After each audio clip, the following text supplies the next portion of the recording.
ஹாய்ப்பா. எல்லாம் என்ன பண்ணிகிட்ருக்கிறீங்க? இங்கே பாருங்கள், அப்பா 3 மணிக்குலேருந்து ஒரு வேலை இருக்குதுன்னு சொன்னார்ல, அவர் என்ன வேலை செய்கிறாங்கன்னு வாங்க பார்க்கலாம். டொண்டடாய், இங்கே பாருங்கள், இந்த வேலை தாங்க செஞ்சிட்ருக்காரு. வணக்கம் சொந்தங்களே. இங்கே பாருங்க, துணியை வந்து மாமூலாக ஒரு இடத்துல கொண்டு போய் நான் கொடுப்பேன் தேய்க்கிறதுக்கு. இது என்ன பண்ணுவார், என்கிட்ட தேய்க்கிறதுக்கு எல்லா இதுவுமே இருக்குது, டைம் இல்லை. சரின்னு கொடுத்தாங்க. தண்ணியை தெளித்து இப்படி எல்லா சட்டையிலும் பாருங்கள், நான் எவ்வளவும் தேய்ச்சிருக்கிறேன். தண்ணியை தெளித்து அதை கசக்கி புழிஞ்சு வச்சிடுறது, வச்சு 3 நாள் கழித்து தேய்ச்சி கொடுக்குறது.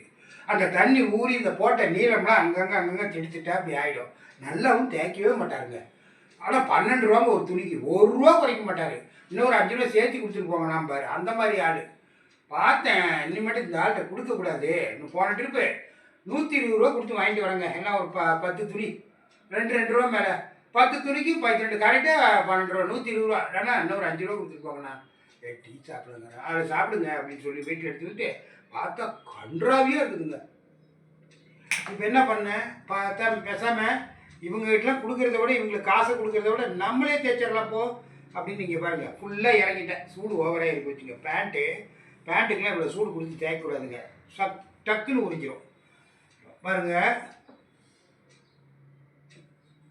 இங்கே பாருங்கள், இத்தனை சட்டை தேய்ச்சிட்டேன். 1 2 3 4 5 6 7 சட்டை. இந்த பாருங்கள், 2 பேண்ட்டு தேய்ச்சிருக்கிறேன். இன்னும் ஒரு பேண்ட் இருக்குது, 2 லுங்கி. ஒரு பேண்ட்டு 2 லுங்கி இருக்குது. இங்கே ஒரு பேண்ட்டு, மொத்தம் 4 பேண்ட்டு 7 சட்டை 2 லுங்கி.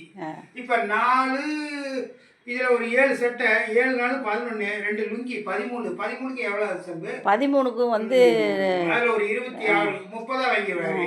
160 ரூபா ஆகுது. 160 ரூபா 2 மணி நேரத்தில். இப்போ 2 மணி நேரங்க பாருங்க. இவ்வளோ இதான், அவ்வளோதாங்க. இதுதான். உங்கள் வீட்டில் யாராவது இந்த மாதிரி துணி தேய்ப்பாங்க? ஆம்பளைங்க தேய்ப்பீங்களா, இல்லை லேடிஸ் பொம்பளைங்க தேய்ப்பீங்களாங்கிறத கமெண்ட்டில் சொல்லுங்கள்.